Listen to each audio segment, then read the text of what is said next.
नमस्कार दोस्तों, आपका फिर से स्वागत है आपके अपने YouTube चैनल द WWMS पर। तो आज हम लोग क्लास 10th का फिजिक्स स्टार्ट करने जा रहे हैं, जो कि पहला चैप्टर इस वीडियो में हम लोग पहला चैप्टर पढ़ेंगे, जो कि है इलेक्ट्रिसिटी। तो चलिए वीडियो को स्टार्ट करते हैं।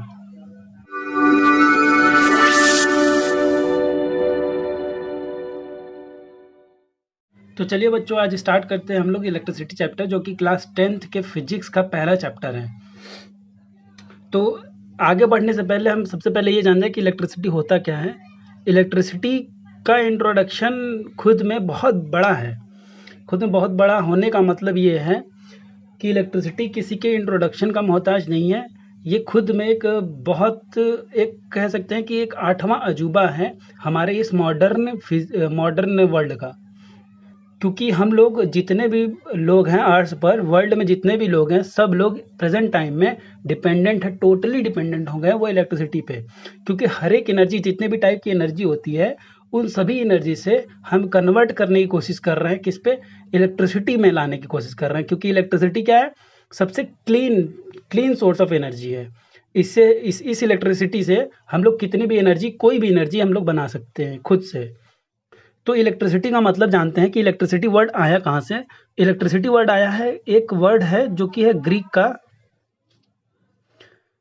इलेक्ट्रॉन। इलेक्ट्रॉन की स्पेलिंग यही है, आप लोग ये मत बोलिएगा कि गलत है सर स्पेलिंग, जो कि ग्रीक वर्ड है ये इलेक्ट्रॉन। ये ग्रीक वर्ड है जिसका मतलब होता है, इलेक्ट्रॉन वर्ड का मतलब होता है एम्बर।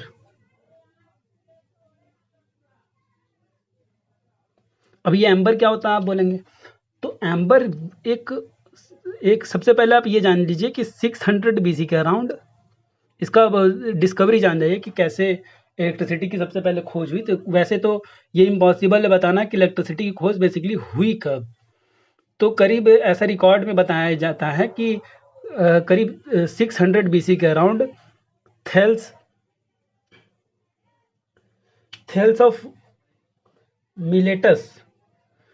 ऑफ मिलेटस नाम के एक वाइज मैन थे, जो कि सेवन बुद्धिमान लोगों में से ग्रीस में एक थेल्स ऑफ मिलेटस नाम के एक बुद्धिमान व्यक्ति थे, जिन्होंने ऑब्जर्व किया था एक एम्बर नाम का मटेरियल था जो कि ट्रांसपेरेंट था। खुद में क्या था? एक ट्रांसपेरेंट था। और ये क्या था? फॉसिल मतलब जानते होंगे, जीवाश्म, जो कि धरती के अंदर से मिलते हैं बहुत सालों बाद, जो दबे हुए रहते हैं उसके अंदर से मिलते हैं। तो ये ट्रांसपेरेंट फॉसिल था। ये क्या था कि जब इसको हम स्ट्रॉ से रगड़ते थे, जब रब करते थे, रब विथ स्ट्रॉज, जब हम स्ट्रॉ से इसको रगड़ते थे, वो रगड़ा इस ट्रांसपेरेंट फॉसिल को, जिसका नाम है अंबर, इसको रगड़ा, तो इन्होंने क्या देखा कि इसके अंदर एक प्रॉपर्टी जनरेट हो गई, और वो प्रॉपर्टी थी प्रॉपर्टी ऑफ अट्रैक्शन। अट्रैक्शन को हिंदी में बोलते हैं आकर्षण। तो उसके अंदर कैसा गुण आ गया? अंबर के अंदर एक गुण आ गया। वो गुण था आकर्षण का गुण। मतलब ये अलग अलग अदर ऑब्जेक्ट्स को क्या करता था? अपनी ओर अट्रैक्ट करता था, मतलब आकर्षित करता था अलग अलग दूसरे ऑब्जेक्ट्स को। फिर करीब 16th सेंचुरी के अराउंड आए एक साइंटिस्ट थे, वो क्या? सर विलियम गिलबर्ट नाम के एक साइंटिस्ट थे।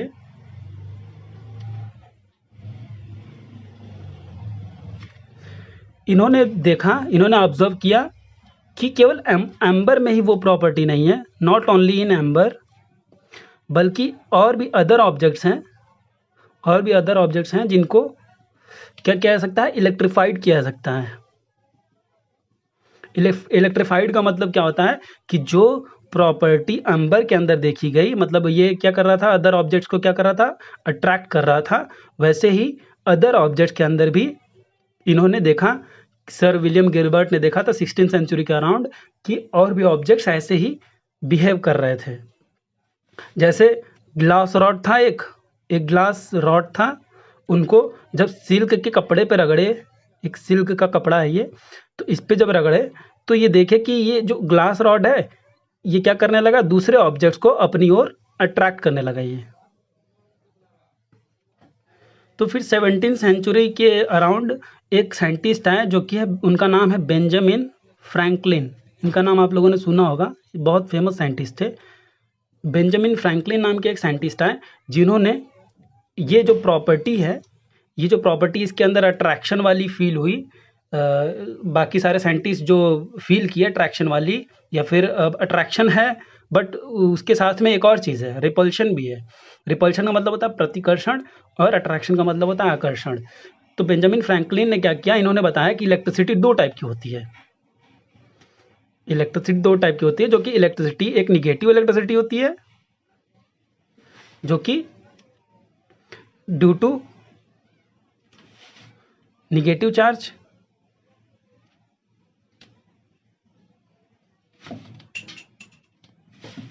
और एक होती है पॉजिटिव इलेक्ट्रिसिटी।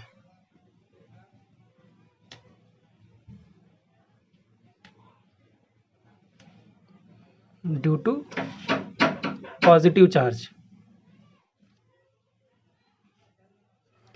तो चलिए, इतनी हिस्ट्री जानने के बाद इलेक्ट्रिसिटी की, अब जानते हैं जो हमने वर्ड यूज़ किया है चार्ज, वो आखिरकार होता क्या है। चार्ज, इसको बोलते हैं हिंदी में आवेश। तो चार्ज होता क्या है basically, charge is also it is also a fundamental property.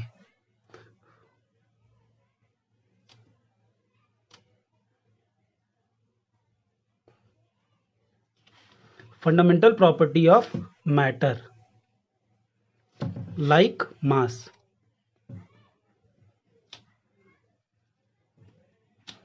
Like mass मैंने क्यों कहा है, क्योंकि आप जानते हैं कि मास जो होता है वो किसी भी मैटर का फंडामेंटल प्रॉपर्टी है। मतलब ये हर एक मैटर में प्रेजेंट होता है, चाहे वो पार्टिकल हो, चाहे वो बहुत बड़ा चीज़ हो, चाहे वो अर्थ हो, चाहे यूनिवर्स हो, उसके अंदर मास होता है। कोई भी पार्टिकल हो जो कि यूनिवर्स में है, उसके अंदर मास होता है।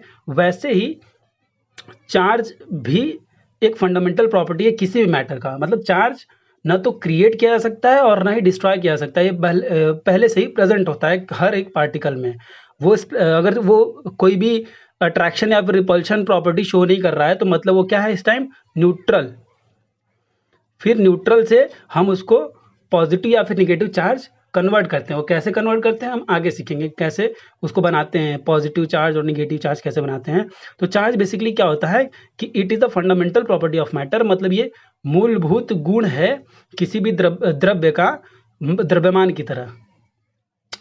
की तरह ये भी एक मूलभूत गुण है किसी भी द्रव्य का। ठीक है, तो जिसके वजह से क्या होता है, due to which electricity develops.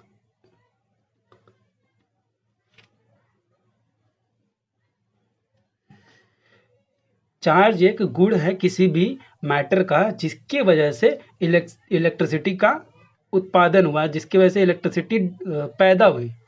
पैदा बेसिकली हुई किसकी वजह से, चार्ज की वजह से। चार्ज अगर नहीं होता तो इलेक्ट्रिसिटी कभी पैदा नहीं होती। तो चलिए, कुछ बेसिक प्रॉपर्टीज हैं चार्ज की, वो पढ़ लेते हैं। ये इंपॉर्टेंट टॉपिक है, प्रॉपर्टीज ऑफ चार्ज। ये इंपॉर्टेंट टॉपिक एग्जाम के लिए भी इंपॉर्टेंट है, बोर्ड एग्जाम के लिए। तो प्रॉपर्टीज क्या होती हैं चार्ज की। तो सबसे पहले ये जान जाइए कि चार्ज जो होते हैं वो दो टाइप के होते हैं। एक होता है पॉजिटिव चार्ज और दूसरा होता है निगेटिव चार्ज।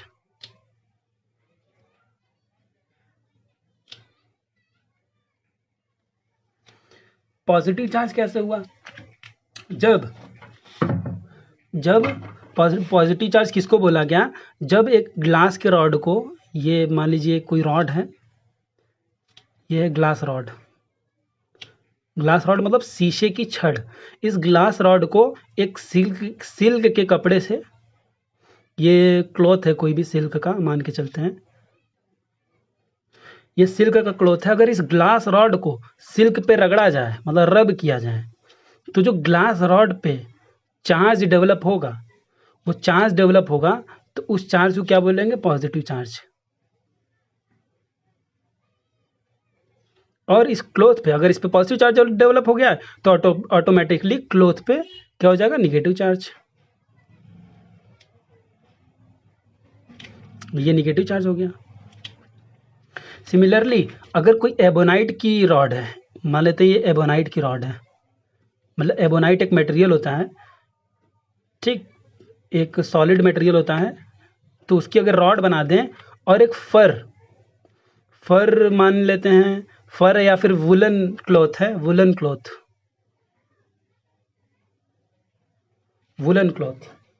फर का मतलब होता है कि किसी जानवर की खाल,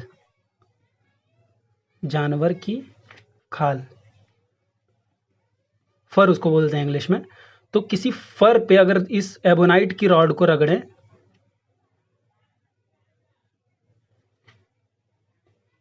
इस एबोनाइट की रॉड को किसी फर पे रगड़ें, तो क्या होता है, इस एबोनाइट पे जो चार्ज क्रिएट होता है, इस एबोनाइट पे जो चार्ज क्रिएट होगा वो होगा निगेटिव चार्ज। ये निगेटिव का रिप्रेजेंटेशन होता है नी, ये माइनस और VE लिख देते हैं तो उसको बोलते हैं निगेटिव।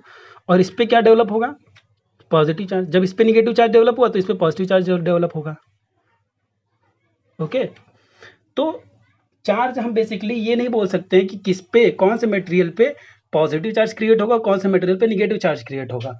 ये प्रॉपर्टी है उस एलिमेंट की प्रॉपर्टी है कि उसके अंदर या तो इलेक्ट्रॉन, अब तो अभी बताएंगे हम कि कैसे ये निगेटिव चार्ज किसी भी एलिमेंट पर डेवलप होता है और कैसे पॉजिटिव चार्ज डेवलप होता है।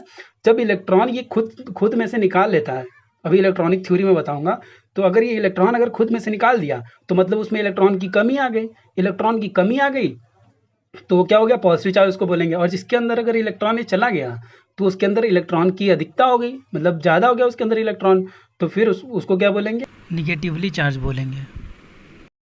तो चलिए पहले प्रॉपर्टी ऑफ चार्ज पढ़ लेते हैं, फिर उसके बाद हम इलेक्ट्रॉनिक थ्योरी पढ़ेंगे कि इलेक्ट्रॉनिक एटॉमिक थ्योरी किसी भी मटेरियल का, कि इलेक्ट्रॉनिक थ्योरी कैसे है और कैसे किसी भी मटेरियल पे पॉजिटिव चार्ज क्रिएट होता है और कैसे किसी मटेरियल पे नेगेटिव चार्ज क्रिएट होता है। तो सबसे पहले हम प्रॉपर्टी पढ़ लेते हैं, उसके बाद एटॉमिक थ्योरी पढ़ेंगे।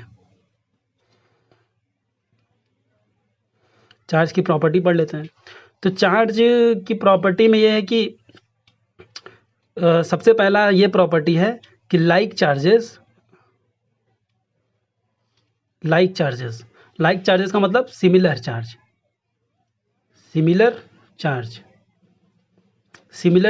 Repel each other.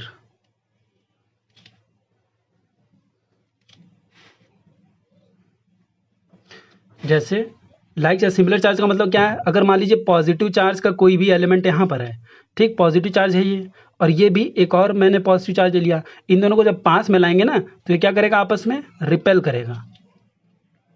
ये दोनों क्या करेंगे, रिपेल का मतलब होता है प्रतिकर्षित करेंगे ये दोनों आपस में। फिर इसी के अंदर क्या है, फिर अगर लाइक चार्जेस नहीं होंगे तो फिर क्या होंगे, अनलाइक चार्जेस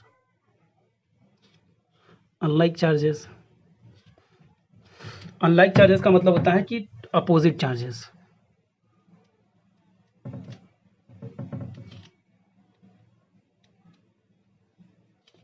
अपोजिट चार्जेस का मतलब क्या है कि अगर एक पॉजिटिव चार्ज है, अगर उसको निगेटिव चार्ज वाले के पास हम ले जा रहे हैं तो क्या करेगा, अट्रैक्ट करेगा एक दूसरे को।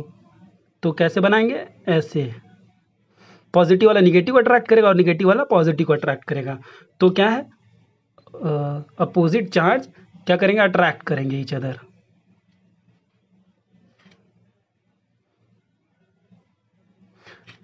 अट्रैक्ट का मतलब होता है आकर्षित करेंगे।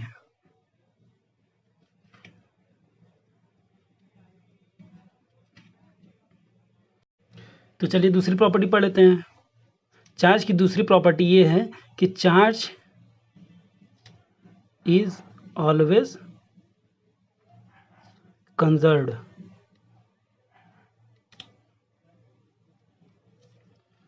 ऑलवेज कंजर्व्ड मतलब आवेश जो है वो हमेशा क्या होता है, संरक्षित रहता है किसी भी एक सिस्टम में।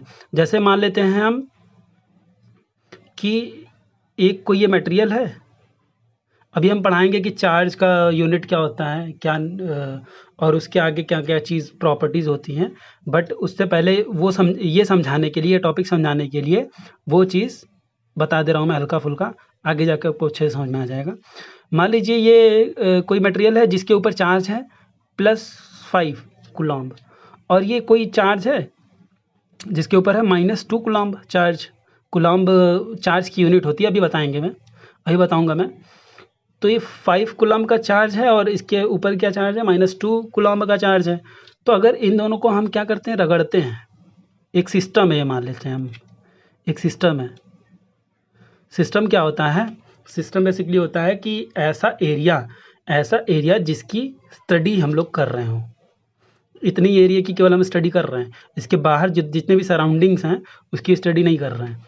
तो क्या है, +5 कूलम्ब और ये -2 कूलम्ब। अगर मान लीजिए हम रब करते हैं, इसको रब करते हैं, तो अब क्या हो जाएगा, रब करने के बाद कुछ चार्ज इसमें चला जाएगा, कुछ चार्ज इसमें आ जाएगा, तो आपस में क्या करेंगे, चार्ज का ट्रांसमिशन होगा। तो मान लेते हैं ये हो गया 3 कूलम्ब, +3 कूलम्ब हो गया, तो जितने भी चार्ज इसमें से निकले, और ये हो गया चार्जलेस, मान लेते हैं 0 कूलम्ब। ओके, ये हो गया +3 कूलम्ब और ये हो गया 0 कूलम्ब। तो अब देखिए कैसे कि 5, अब इसको देखेंगे आप कि यहाँ इस सिस्टम में पूरे टोटल कितने हैं, पूरा टोटल चार्ज कितना है यहाँ पर, पूरे सिस्टम में टोटल चार्ज मतलब नेट चार्ज कितना है। नेट चार्ज यहाँ पर क्या है, +5 कूलम्ब -2 कूलम्ब, तो कितना आएगा, 5 में से 2 जाएगा तो कितना आएगा, 3 कूलम्ब। और यहाँ पर क्या है, टोटल चार्ज या फिर नेट चार्ज,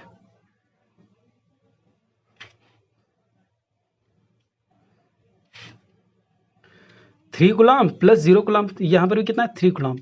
तो यहाँ पर आप देख रहे होंगे कि भले ही इस चार्ज में से और इस चार्ज में से आपस में ट्रांसमिशन हुआ है, हमने रगड़ा है इन दोनों को, रगड़ने के बाद भी आपस में चार्ज का ट्रांसमिशन हुआ है, उसके बाद जो चार्ज ट्रांसमिशन के बाद अलग अलग चार्ज हो गया, लेकिन पूरे सिस्टम का जो चार्ज है वो क्या है, कांस्टेंट। आप देख सकते हैं यहाँ पर भी 3 कूलम्ब है और यहाँ पर भी 3 कूलम्ब है।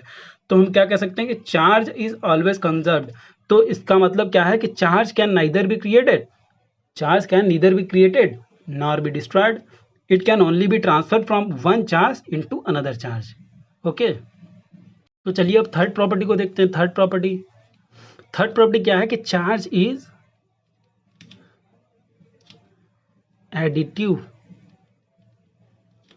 In nature.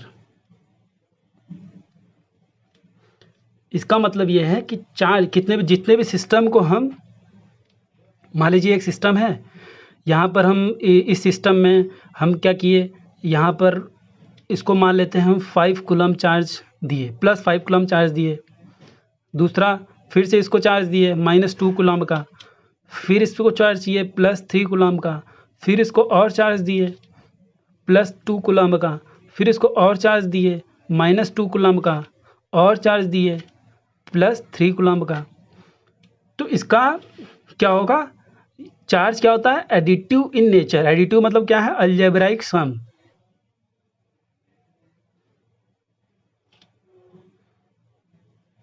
तो टोटल हम नेट चार्ज अगर निकालना चाहें, net charge of the system,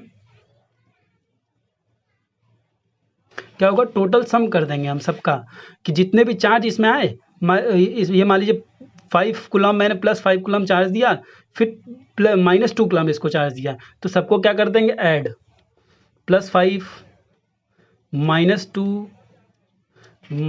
+3 +2 -2 फिर +3। तो टोटल देखेंगे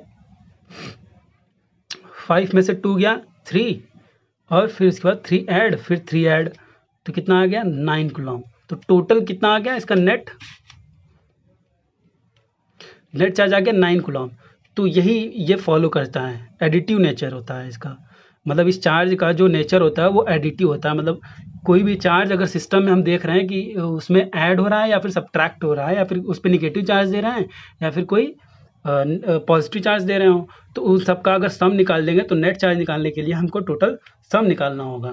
क्यों होता है ऐसा, क्योंकि चार्ज क्या है, एक scalar quantity, charge is scalar quantity. तो सारे स्केलर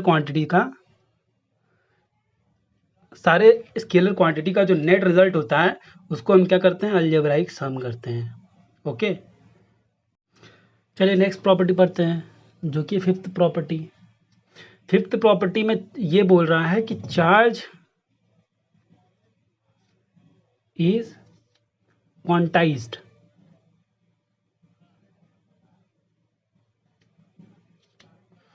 क्वांटाइज का आप मतलब अच्छे से समझ लीजिए। क्वांटाइज का मतलब होता है कि ये इंटीजर वैल्यू होनी चाहिए। जो भी वैल्यू होगी वो होगी क्या, इंटीजर। मतलब फ्रैक्शन नहीं होना चाहिए।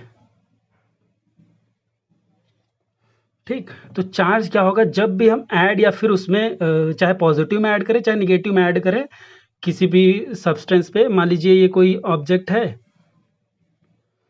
कोई हमारा सिस्टम है, इस पे हमने ऐड किया +2 कूलम, -2 कूलम, +3 कूलम, तो जितने भी हम चार्ज यहाँ पर ऐड कर रहे हैं, ठीक, इस चार्ज जितने भी हम ऐड कर रहे हैं ये सब चार्ज इंटीजर वैल्यू होती है, फ्रैक्शन में नहीं होता है। क्वांटाइज का मेनली मतलब यही होता है।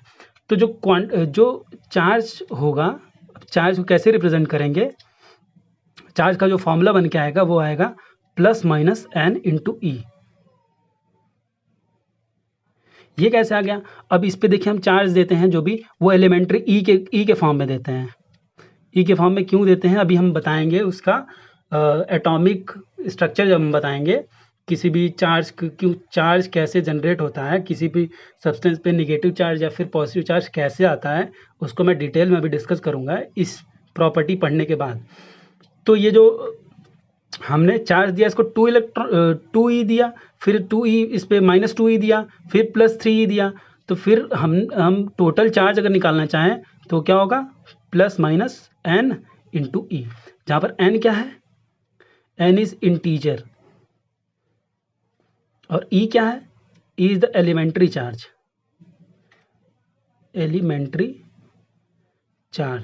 एलिमेंट्री चार्ज का मतलब होता है कि चार्ज ऑन इलेक्ट्रॉन, मतलब इलेक्ट्रॉन पार्टिकल पे जितने चार्ज होते हैं वही चार्ज है। मतलब इसकी वैल्यू क्या होती है, 1.6 × 10⁻⁻19 कूलम्ब, इतना चार्ज होता है ये ई पर। अब नेक्स्ट और लास्ट प्रॉपर्टी है जो कि सिक्स प्रॉपर्टी है चार्ज की। ये वैसे प्रॉपर्टी क्या है, ये फोर्स, जो चार्ज, दो चार्ज के बीच में जो फोर्स होता है वो है। जैसे मान लीजिए ये कोई एक चार्ज है जो कि पॉजिटिव चार्ज है और ये कोई निगेटिव चार्ज है। तो ये पॉजिटिव चार्ज है और निगेटिव चार्ज है, तो इन दोनों के बीच कौन सा फोर्स लगेगा, अट्रैक्शन फोर्स लगेगा। मतलब ये पॉजिटिव वाला चार्ज इस निगेटिव को अट्रैक्ट करेगा तो ये इधर की ओर अट्रैक्ट करेगा, और ये निगेटिव वाला चार्ज पॉजिटिव को अट्रैक्ट करेगा तो ये किधर अट्रैक्ट करेगा, इधर अपने ओर ये अट्रैक्ट करेगा। तो इन दोनों के बीच जो अट्रैक्शन फोर्स होगा वो फोर्स होता है इज डायरेक्टली प्रोपोर्शनल टू, मान लीजिए इस पे Q1 चार्ज है, स्मॉल q लिखा है मैंने, और इस पे Q2 चार्ज है, मतलब ये चार्ज का जो मैग्नीट्यूड है वो मैंने लिखा हुआ है। तो ये जो फोर्स होता है इन दोनों के बीच में, फोर्स एक्ट कर रहा है, तो फोर्स डायरेक्टली प्रोपोर्शनल होता है Q1 × Q2 के, मतलब दोनों चार्ज के मैग्नीट्यूड के प्रोडक्ट के प्रोपोर्शनल होता है, और इन्वर्सली प्रोपोर्शनल होता है square of the distance between them. मतलब मान लीजिए इन दोनों के बीच का जो डिस्टेंस है वो r है, इस चार्ज निगेटिव चार्ज और पॉजिटिव चार्ज के बीच का जो डिस्टेंस है वो r है, तो उसका स्क्वायर कर दें तो वो क्या होगा, F के, मतलब फोर्स जो उन दोनों के बीच में लगेगा उसके इन्वर्सली प्रोपोर्शनल होगा। ठीक है, तो F is directly proportional to क्या आ गया, Q1 Q2 अपन r²। तो इस जब प्रोपोर्शनल वाले साइन को हटाते हैं तो एक प्रोपोर्शनलिटी कांस्टेंट आ जाता है, तो F = K आ गया, Q1 Q2 अपन r², जहाँ पर K क्या है, प्रोपोर्शनलिटी कांस्टेंट है। जब भी कोई हम प्रोपोर्शनल का साइन हटाते हैं तो एक कांस्टेंट को जोड़ देते हैं, प्रोपोर्शनैलिटी कांस्टेंट। क्या है, एक प्रोपोर्शनैलिटी कांस्टेंट है, और यही क्या है, एक इक्वेशन है। इसी इक्वेशन को क्या बोलते हैं, कूलॉम्स लॉ।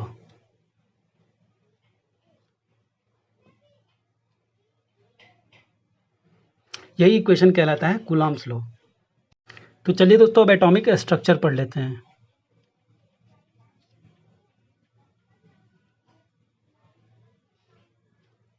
एटॉमिक स्ट्रक्चर को हिंदी में बोलते हैं आणविक संरचना।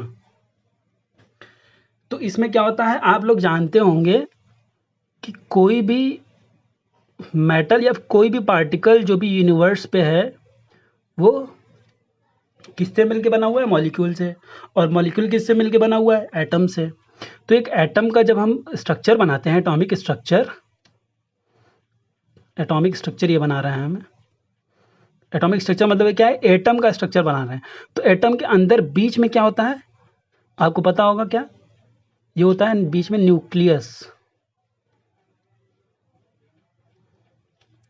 होता है, जो कि पॉजिटिवली चार्ज होता है। पॉजिटिवली चार्ज क्यों होता है, क्योंकि इसमें क्या प्रेजेंट होता है, प्रोटॉन और न्यूट्रॉन। प्रोटॉन पे चार्ज होता है, प्रोटॉन पे पॉजिटिव चार्ज होता है, और न्यूट्रॉन पे क्या होता है चार्ज, न्यूट्रॉन पे चार्ज होता है ज़ीरो। ज़ीरो का मतलब क्या होता है, चार्ज लेस है। न्यूट्रॉन इज चार्जलेस और प्रोटॉन इज पॉजिटिव। तो फिर दोनों का कंबाइन इफेक्ट क्या होगा, ये पॉजिटिव हो जाएगा।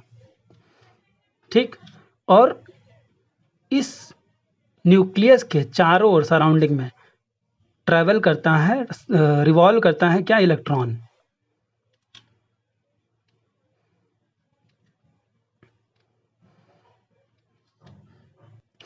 ट्रैवल करता है इलेक्ट्रॉन। अब मान लीजिए इसको मैंने एनर्जी दिया, बाहर से कोई भी एनर्जी दिया, मैंने एनर्जी दे दिया, ओके। बाहर से मैं इस पे एनर्जी सप्लाई कर दिया, चाहे वो फ्रिक्शन के थ्रू, मतलब इसको रगड़ कर इसके अंदर एनर्जी दे दिया, या फिर इसको हीट करके एनर्जी दे दिया।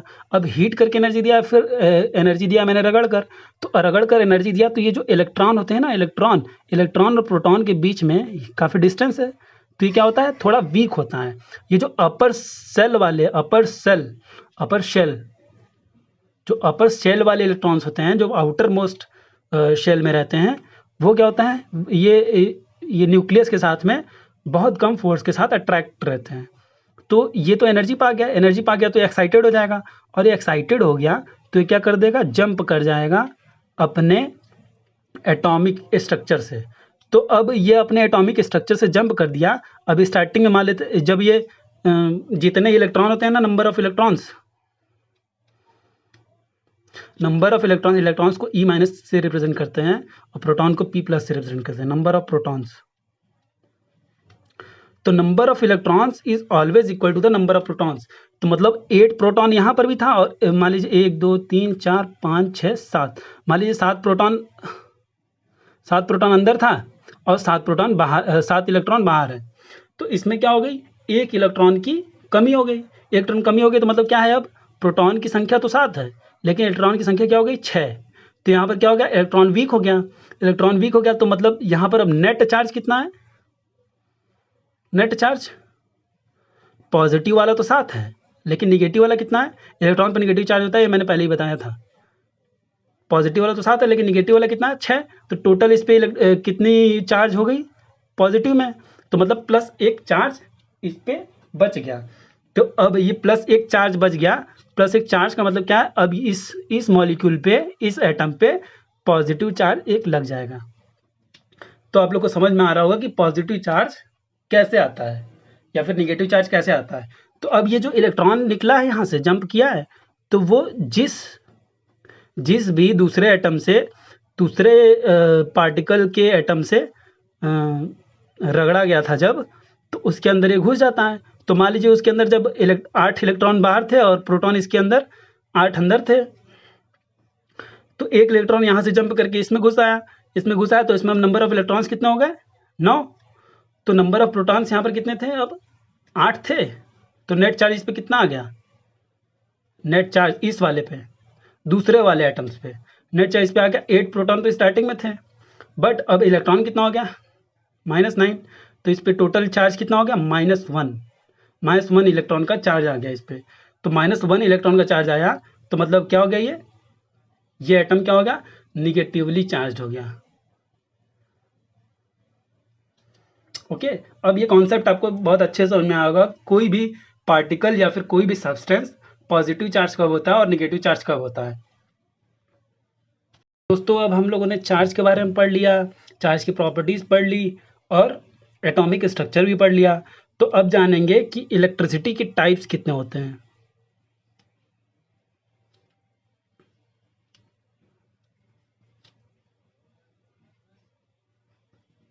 On the basis of charge, electricity can be classified as two types.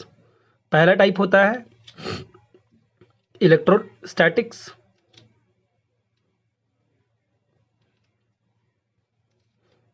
या फिर स्टैटिक इलेक्ट्रिसिटी,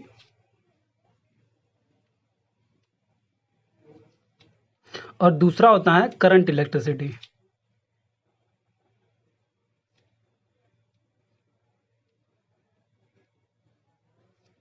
स्टैटिक इलेक्ट्रिसिटी या फिर इलेक्ट्रोस्टैटिक वो ब्रांच ऑफ इलेक्ट्रिसिटी है, वो इलेक्ट्रिसिटी का ब्रांच है जिसमें हम लोग डील करते हैं कि चार्ज क्या होंगे at rest. Charge at rest, जब चार्ज रेस्ट में हो, मतलब विश्राम अवस्था में हो, रेस्ट में हो, तो उस टाइम पे जो इलेक्ट्रिसिटी की स्टडी होती है उसको क्या बोलेंगे, इलेक्ट्रोस्टैटिक। बट अगर चार्ज मोशन में हो, मतलब जो आवेश हो वो गति में हो, मतलब मूव कर रहे हो, यहाँ से यहाँ पहुँच जाएं, मोशन में हो। जब चार्ज मोशन में होंगे तो ऐसे इलेक्ट्रिसिटी की स्टडी को क्या बोलेंगे, करंट इलेक्ट्रिसिटी। तो आपका जो सिलेबस में है, आपके सिलेबस में जो आपको पढ़ना है वो 10th के सिलेबस में करंट इलेक्ट्रिसिटी है। अब इलेक्ट्रोस्टैटिक पढ़ेंगे क्लास 12th में, डिटेल में पढ़ेंगे आप। क्लास 12th में बहुत अच्छा ये चैप्टर है, ये भी बहुत अच्छा चैप्टर है जो कि आप क्लास 10th में पढ़ेंगे, और इलेक्ट्रोस्टैटिक जो क्लास 12th में पढ़ेंगे। ठीक है, तो दो टाइप के इलेक्ट्रिसिटी होते हैं चार्ज के बेसिस पर। जो कि चार्ज रेस्ट पर रहेगा तो उस वाले इलेक्ट्रिसिटी की स्टडी को बोलेंगे इलेक्ट्रोस्टैटिक, और अगर चार्ज मोशन में हम लोग स्टडी करेंगे तो उस टाइप की इलेक्ट्रिसिटी को पढ़ेंगे हम लोग करंट इलेक्ट्रिसिटी में। तो आज के लिए इतना ही। आगे हम लोग पढ़ेंगे आगे वीडियो में कि इलेक्ट्रिसिटी क्या होती है, वोल्टेज क्या होता है, पोटेंशियल डिफरेंस क्या होता है, ये सब आगे लेक्चर में हम लोग देखेंगे। तो आज के लिए इतना ही, धन्यवाद।